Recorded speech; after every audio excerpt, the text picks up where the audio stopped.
السلام علیکم دوستو، ٹائم لائن چینل پہ آپ سب دوستوں کو خوش آمدید۔ ان بھائیوں نے اپنے خیالات کا اظہار کیا ہے، میں نے آنکھیں بند کر کے لیکن کان کھول کے ان کے خیالات سنے۔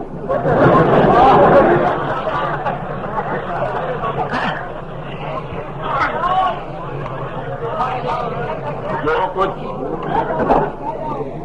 مولانا بھائی دیکھیں، اگر آپ اس طرح کریں گے تو میں ہی تقریر بند کر دوں گا، میں بیمار ہوں، زیادہ بوجھ نہیں اٹھا سکتا۔ مجھ سے پہلے جب میں یہاں پہنچا تو مولانا محمد شریف جالندری ناظم مجلس تحفظ ختم نبوت نے مجلس کی تاریخ بیان کی کہ ہم لوگوں نے کس طرح بے سر و سامانی کے ساتھ اس تحریک کا سفر کیا، کس طرح ہم خارستان میں گئے، بیابان میں گئے، صحرا میں گئے، جنگل میں گئے، اپنے آبلوں سے کانٹوں کی توازو کی، سرسل کو دیکھا، سموم کو دیکھا، لو کو دیکھا، دھوپ کو دیکھا، اور آخر منزل مقصود پر پہنچ کر تم کس بات کی داد دے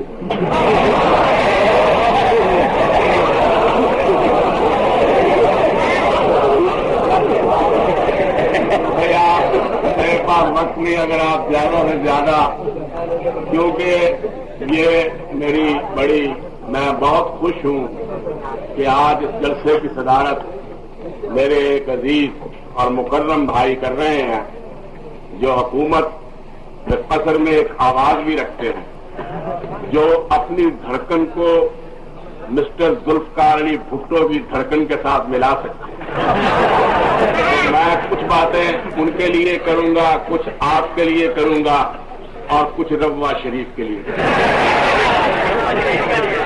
تو اس لیے بھائی بچوں دیکھو، میں پھر یہی کہوں گا کہ آپ چلے جائیں، میں بالکل یہ مجھ پر اتنی آپ میری باتیں سنیں۔ تو مولانا محمد شریف نے آپ کے سامنے اپنی داستان بیان کی، اس کے بعد ایک نوجوان نے جن کا نام غلطی سے نصیر لیا گیا ہے، ان کا نام آصف ہے، انہوں نے بڑے تنتنے، دغدغے، بلبلے، جوش، خروش، جذبے، شعور، ارادے، کچھ متلاطم جذبات، کچھ طغیانی کے ساتھ، کچھ نوجوانی کے ساتھ، اور کچھ روحانی کے ساتھ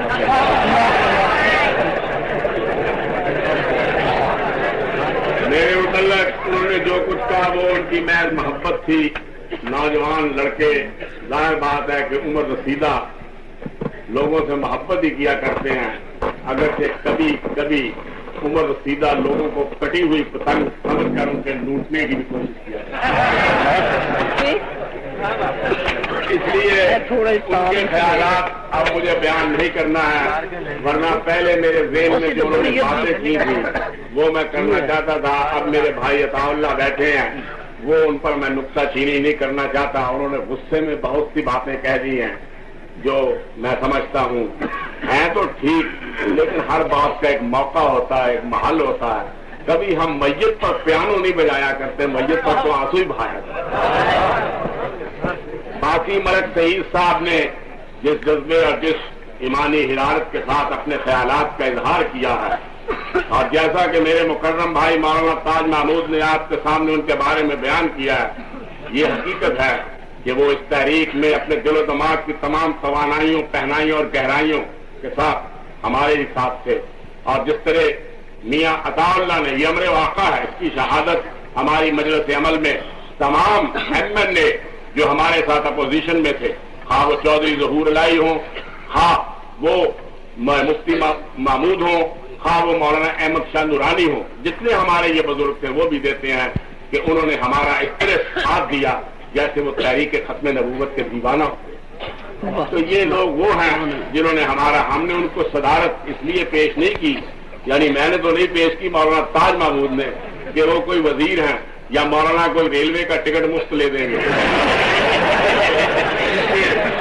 انہوں نے فی الحقیقت ایک اپنے خاندانی روایت کو قائم رکھا۔ اور اپنی ایک وجاہت کو، اپنے خون کو قائم رکھا ہے، اس تحریک میں انہوں نے ہمارا ساتھ دیا ہے۔ اب میں اس سے پہلے نہیں جانتا کہ 2 دن اجلاس میں کہا گیا، کیا کہا گیا اور کیا نہیں کہا گیا۔ بہرحال آپ میری باتیں سنیں۔ قادیانی مسئلے کے متعلق 3 قسم کی باتیں کی جاتی ہیں۔ ایک جیسا کہ مولانا حکیم عبد الرحیم اشر، یہی نام تھا نا جی، مولانا عبد الرحیم اشر نے جیسا کہ بیان کیا، بڑے آپ جانتے ہیں کہ وہ غصے میں بھی تھے، پیچ و تاب بھی کھا رہے تھے۔ ان میں 16 سال رومی کم تھا اور پیچ و تاب راضی زیادہ تھا۔ وہ کہہ رہے تھے کہ جناب مرزا غلام احمد نے یہ کہا ہے، اور مرزا غلام احمد نے کہا بھائی مرزا غلام احمد نے اب کہا ہوگا، اس کی تو ہڈیاں بھی بیچارے کی گل سڑ گئی ہیں، اور وہ قادیاں میں ہے۔ اب جانے قادیاں میں ہے بھی کہ نہیں ہے، پتہ نہیں۔ بھائی چھوڑو مجھے آپ لقمانہ دے، جانے وہ کہاں ہے جہاں ہے آپ بھی جانتے ہیں، خدا وہاں کسی کو نہ لے جائے۔ اس لیے وہ ان کے باتیں اس نے گستاخی کی ہے، ٹھیک ہے، وہ جانتے ہیں۔ اگر رقبے سے ایسی کوئی کتاب چھپی ہے تو انہوں نے کہا ہے کہ یہ کتاب رقبے سے چھاپی گئی ہے جس میں مرزا غلام احمد صاحب کا یہ الہام موجود ہے۔ میں سمجھتا ہوں کوئی نہ کوئی مرزا ناصر احمد صاحب کے یہاں پر مخبر یا معتمد یہاں ضرور ہوں گے جو میری تقریر وہاں پر پہنچائیں گے۔ میں اس اپنے قادیانی دوست سے کہوں گا وہ مہربانی کرے میرے الفاظ کو پورے طور پر نوٹ کر کے لے جائے۔ وہ مجھ پر بھی احسان کریں گے، اپنے فرقے پر بھی احسان کریں گے، کیونکہ وہ مجھے اپنے طور پر عذاب الہی سمجھتے ہیں۔ اس لیے میں کوئی ایسی بات نہیں کروں گا جو دل آزاری کی ہو یا غصے کی ہو۔ بہرحال مولانا عبد الرحیم اشر نے جو کچھ بیان کیا، میں کہتا ہوں کہ اگر وہ کتاب رقبے میں چھپی ہے تو آپ مجھے اس کا ایک نسخہ دیں، میں کل مسٹر ذوالفقار علی بھٹو سے کہہ کر اس کتاب کو ضبط کراؤں۔ یہ کوئی بات نہیں، اس پر غصے کا اظہار نہیں کرنا چاہیے اور اس پر کوئی فائدہ نہیں۔ اب جیسا کہ سعید صاحب کہتے ہیں کہ جناب وہ تقریر کر رہے تھے، وہ اپنا خورشید حسن میر، ہم ہوئے تم ہوئے کہ میر ہوئے، تیری زلفوں کے سب اسیر ہوئے۔ تو آپ سے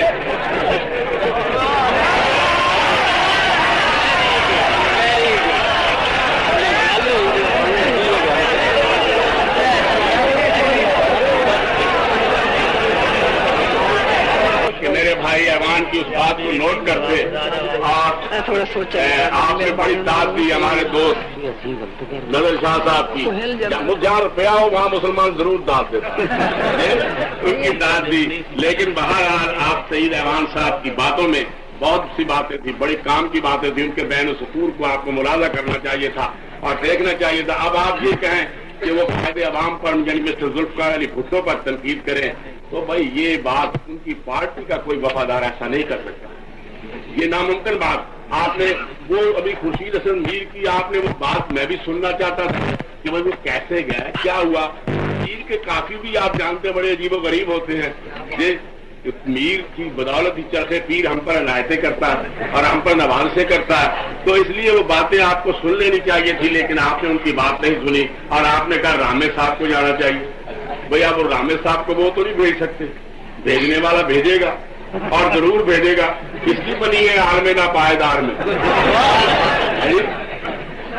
وہ یاد ہے نا بہادر شاہ ظفر آخری مسلمان بادشاہ تھا جی، اس کا یہ مصرع کس کی بنی ہے عالم ناپائیدار میں، اور دوسرا اس کا وہ شعر کہ عمرے دراز مانگ کے لائے تھے 4 دن 2 آرزو میں کٹ گئے 2 انتظار میں۔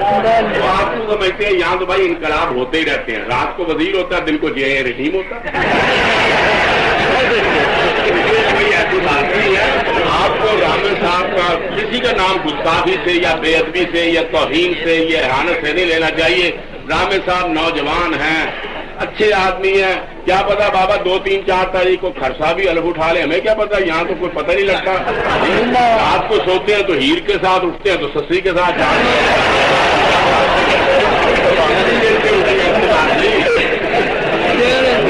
آپ کو گلا نہیں کرنا چاہیے۔ رامے صاحب میں جانتا ہوں، رامے صاحب بڑا مولانا تاج محمود ان سے بہت ناراض ہے، ہمارا وہ دوست ہے، مخلص آدمی ہے، پڑھا لکھا آدمی ہے، ایم اے پاس اس نے کیا ہے، ابھی کم عمر ہے، کوئی تجربہ اس کو ہے نہیں۔ بھٹو صاحب کی نوازش سے کہنا چاہیے اس کو وزارت اعلیٰ مل گئی ہے، اب اس کو کھیلنے دیجیے۔ بعض لوگ فٹ بال کو بھی گلی ڈنڈا سمجھ کے کھیلا کرتے ہیں، اس سے آپ ناراض کیوں؟ ناراض ہونے کی کوئی بات نہیں ہے، یہ کہیے کہ ان کو ایسی باتیں نہیں کہنا چاہیے۔ تو بہرحال یہ باتیں میرے سامنے ہیں، یہ باتیں تو میں نے برسبیل تذکرہ، برسبیل تفنن، برسبیل مطالبات آپ کے سامنے عرض کی ہیں، آپ کے گوش گزار کر رہا ہوں۔ اصل باتیں میں آپ کے سامنے، جیسا کہ میں نے کہا کہ میرا کوئی قادیانی دوست یہاں پر ہو تو وہ نوٹ کرے اور وہ مرزا ناصر احمد کو کہے، اور کہ شورش کشمیری نے، میں ایمانداری کی بات ہے اس قابل ابھی نہیں ہو سکا ہوں کہ تقریر کر سکوں، مولانا کو معلوم ہے کہ میں اس طرح بیمار تھا کہ صبح گیا یا شام گیا والا کیفیت پیدا ہو چکی تھی، اور میں چاری پر لیٹا ہوا سب کچھ اپنے بول و براز کرتا تھا، اور مجھ میں اٹھنے کی طاقت نہیں تھی، حتیٰ کہ میں نے اپنے بچوں سے بھی یہ کہہ دیا تھا کہ میرا انتقال ہو جائے تو مجھے فلاں جگہ دفن کر دینا۔ نوبت اتنی پہنچ چکی تھی، مجھے کئی 40 گھنٹے تک میں بے ہوش رہا اور مجھے کوئی ہوش نہیں تھی، لیکن اللہ تعالیٰ کو منظور تھا کہ ابھی میں زندہ رہوں، اور شاید اللہ تعالیٰ کو اس وقت تک یہ منظور ہے کہ میں زندہ رہوں جب تک کہ رب کی مخلوق رختے سفر باندھ کر جانے کہاں چلی جائے۔ نکالنا یا بھیجنا ہمارا کام نہیں ہے، یہ تو بہرحال جو بھی حکومت ہوگی اس کا کام ہے کہ وہ اس کے متعلق کیا فیصلہ کرتا ہے۔ ہمارا کام تو یہ ہے التجا کر دو، قرارداد پاس کر دو، التماس کر دو، درخواست کر دو، استدعا کر دو، تجویز کر دو، ریزولیشن کر دو، ہاتھ کھڑے کر دو، غبار آندھی کی طرح اٹھو ہے جی اور غبار کی طرح بیٹھ جاؤ، یہ ہمارا جو اصول ہے، اسی طرح کی باتیں ہوتی ہیں۔ تو میرے بھائی اس سے آپ کی لڑائی نہیں، آپ کو یاد ہوگا 5 سال جیسا کہ مولانا نے کہا، حقیقت یہ ہے کہ میں اس وقت کوئی یہ نہیں کہ میرے ساتھ کوئی ان کی بات ہوئی تھی جیسا کہ قادیانی کہتے اور جیسا کہ ابھی آپ کے سامنے میں بیان کروں گا۔ میں بھٹو صاحب میرے ایک زمانے میں بہت مہربان دوست تھے، بہت اچھے دوست تھے، بڑے مہربان تھے، مکرم تھے، گو ان میں اور مجھ میں مجلسی اعتبار سے، ذہنی اعتبار سے، سیاسی اعتبار سے، اقتدار کے اعتبار سے، قابلیت کے اعتبار سے، لیاقت کے اعتبار سے، ہلاکت کے اعتبار سے، فراست کے اعتبار سے، ذہانت کے اعتبار سے کوئی چیز مماثلت نہیں رکھتی ہے۔ وہ حقیقت یہ ہے کہ بڑے ذہین آدمی ہیں، یعنی یہ نہیں حسن وہ ہوتا ہے جس کا ساکنوں کو بھی یہ طرح، وہ بڑے ذہین آدمی اور ان کی قابلیت میں کوئی شبہ ہی نہیں۔ انہوں نے بڑے نازک حالات میں بڑے نازک سے نازک صورتحال کا مقابلہ کیا اور اس کو ایک اپنی کشتی کو لے کر اپنے سمندر کی موجوں سے کھیلتے ہوئے اپنے کناروں پہ چلے گئے۔ میں نے ان کی گفتگو سے جب میں رہا ہو کر آیا، پھر بھی آپ جانتے ہیں ان کے ساتھ یہ کہتے ہوئے میں کہتا ہوں کہ وہ میرے دوست مجھ پر مہربانی کیا کرتے تھے، انہی کے یاد میں 2 دفعہ میں پکڑا گیا، ایک دفعہ پہلے سن 72 میں پکڑا گیا اور سن 73 میں رہا ہوا، یعنی میں اپنے دوست کے یاد میں پکڑا گیا، سن 73 میں رہا ہوا۔ میاں صاحب بھی مجھے رہا کرانے کے لیے وہاں پر آئے تھے، کیونکہ میرے دوست تھے، بڑی محبت کی باتیں کرتے رہے اور پھر یہ ان کو کلمہ خیر بھی کہتے رہے کہ نہیں آپ نے ایک ایسے آدمی کو پکڑ کے جیل میں ڈالا، بہرحال میں رہا گیا۔ پھر یہ اب ختم نبوت کی تاریخ میں ایک پریس ضبط، دوسرا پریس ضبط، میں اندر وہ بیماری تو یہ تو میں نے بہرحال بھٹو صاحب کو میں جانتا ہوں، میں نے اسی وجدان کی یا مطالعے کی یا مشاہدے کی یا تجربے کی یا تجزیے کی یا تحلیل کی، اتنے لفظ میں نے آپ کے سامنے بولے، آپ کو مطلب سمجھ آیا؟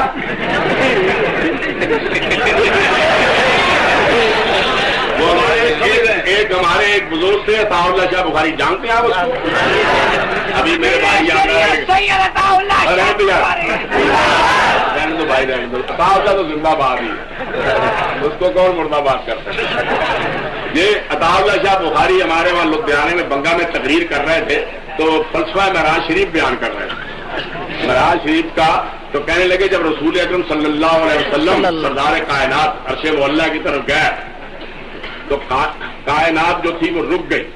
اب دیکھا کہ سامنے دیہات کے لوگ بیٹھے ہوئے ہیں اور کہا کچھ سمجھ میں آئی تو انہوں نے کہا نہ شاہ جی کا ہی سمجھنا کچھ ہماری سمجھ میں کچھ نہیں آیا، تو شاہ جی نے کہا کائنات تھم گئی، اب سمجھ میں آئی، کہا شاہ جی کچھ سمجھ میں، کہتے ہیں یار میں سمجھا رہا ہوں کہ جب رسول اللہ صلی اللہ علیہ وسلم کی سواری عرش کی طرف گئی تو کائنات ٹھہر گئی، اب ان کی سمجھ میں اگر ٹھہر آتا تھا تو کائنات نہیں آتی تھی۔ انہوں نے کہا شاہ جی کچھ نہیں آئی، جب انہوں نے ٹھہر گئی، رک گئی، تھم گئی، منجمد ہو گئی، جانے کتنے مترادفات بول دیے، تو انہوں نے کہا اب سمجھ میں آئی، کہا کچھ نہیں سمجھ میں آئی۔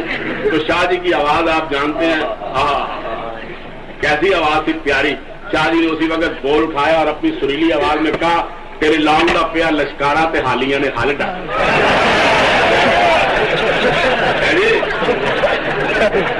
شاہ جی نے کہا تیرے لام دا پیا لشکارا تے حالیاں نے کتنے بدلی بجلی چمکی ہے برکھا ہوئے گی، ہوں ہل ڈاکی لینا چاہیے، ہوں نہیں چلے گی، ہوں ہل دما تو کہنے لگا اس طرح ہی رسول اللہ کی سواری کی ہوں سمجھ آئی، کہنا شاہ جی ڈاڈی سمجھ